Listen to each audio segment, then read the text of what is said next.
რადიკალებს შორის განხეთქილება მიზეზი თვითმმართველობის არჩევნებში მონაწილეობის საკითხია. გარდა ამისა, არსებული ინფორმაციით ერთმანეთს ნიკა გვარამია და ნიკა მელიას დაუპირისპირდნენ. მელია უთანხმოებასთან დაკავშირებით დასმულ შეკითხვას თავს არიდებს, თუმცა ადასტურებს, რომ ის და გვარამია დიდი ხანია პარტიულ საქმიანობას სხვადასხვა ოფისიდან ეწევიან.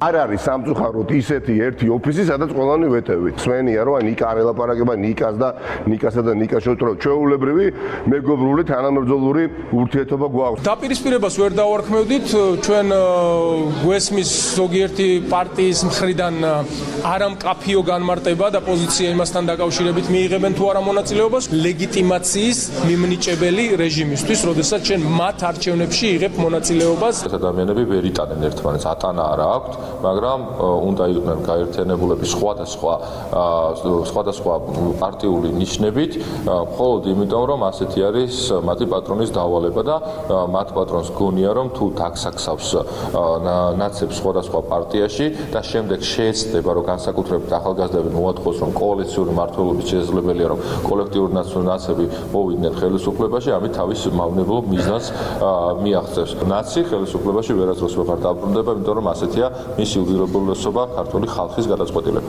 ყველა ცდილობს მოაწონოს თავი დამფინანსებელს, მასწავლებელს, იმათ, ვინც არა მარტო აფინანსებს, არამედ რევოლუციურ გეგმებსაც უწევს და შემდეგ ამაზე პასუხს თხოვს.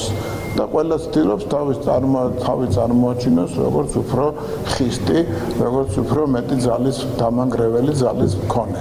ასე რომ კამათები არსებობს რასაკვირველი, მაგრამ მთავარი ამოცანა მათი არის დაზიანება ქვეყნის. ეჯიბრებიან ერთმანეთს, ვის უფრო მეტი რესურსი გააჩნია ამისათვის. ზოგნი ფიქრობენ, რომ ადგილობრივ არჩევნებში მონაწილეობის მიღება უფრო მეტი ზიანის მომტანი იქნება ქვეყნისათვის, ვინაიდან პროცესში იქნება ჩართული პოლიტიკურ პროცესში, ზოგი ფიქრობს, რომ გამიჯნულები და ქუჩაში გამოსულები უფრო მეტი ზიანის მომტანები იქნებიან. შეჯიბრება მიმდინარეობს იმაზე, ვინც მეტი დესტაბილიზაციის რესურსი გააჩნია.